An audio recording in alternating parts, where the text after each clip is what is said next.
In piena emergenza coronavirus, la casa di cura Rizzola di San Donà di Piave si era subito messa a disposizione dell'ULSS 4, andando a creare in sole 48 ore un intero reparto da 50 posti letto, completamente isolato e riservato per i pazienti Covid in arrivo dall'ospedale di Jesolo o dal pronto soccorso.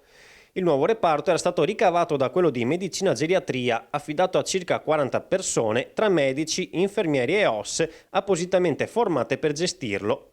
Ora, dopo 5 settimane di attività e una sessantina di persone curate, con il calo dei contagi il reparto può finalmente chiudere, tra il sollievo di tutto il personale.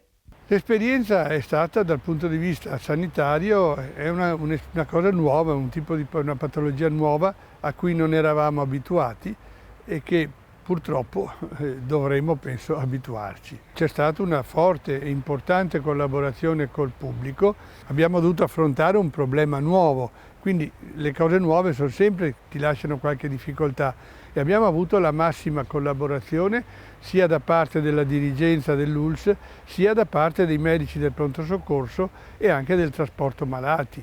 Com'è stato liberatorio poter tornare alla vita di tutti i giorni?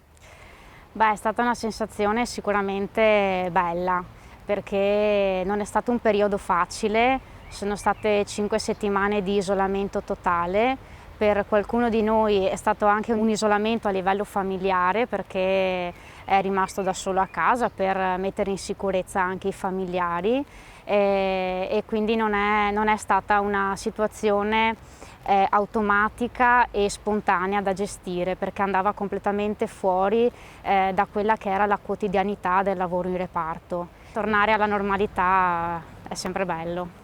In questi giorni si sta procedendo quindi a smantellare velocemente il percorso isolato che era stato creato, provvedendo a sanificare a fondo il reparto che da giovedì 7 maggio potrà ritornare alla funzione originaria ospitando i pazienti di medicina geriatria. Marta, un reparto, quello di geriatria, che si è sacrificato per questa situazione?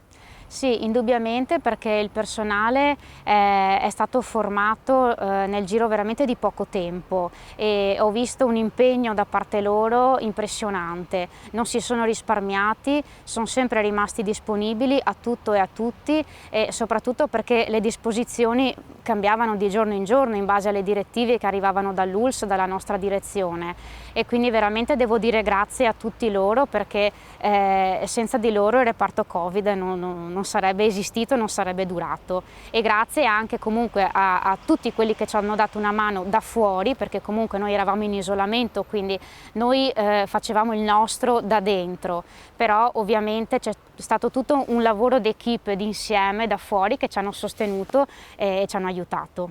Con il diminuire dell'emergenza sanitaria anche nel nostro territorio, la casa di cura può dunque tornare alle normali attività. Tuttavia questo periodo critico porterà a cambiare le abitudini quotidiane di tutti. Per questo motivo, al fine di limitare i contatti e gli spostamenti, la struttura sanitaria sta cercando di incentivare le prenotazioni in via telefonica o telematica per fissare gli appuntamenti. In questa fase meno contatti ci sono e meno movimenti ci sono, meglio è nell'interesse di tutti noi. I pazienti, quando devono effettuare la visita o l'esame radiologico, quello che è, devono venire abbigliati con mascherina e guanti. Questo è importante, perché proprio per una questione di prevenzione per se stessi e anche di rispetto degli altri.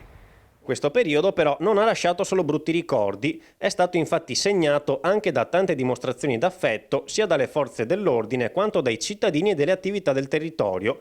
Basti ricordare il flash mob che il 2 aprile Vigili del Fuoco e Polizia Locale hanno messo in scena sul piazzale della struttura, con sirene e applausi per manifestare il sostegno a tutto il personale e un augurio ai pazienti colpiti dal Covid-19 che si stavano lasciando il peggio della malattia alle spalle. O ancora i pizzaioli e i negozi che hanno regalato cassette di mozzarelle e pizze a tutto il personale durante i difficili giorni trascorsi.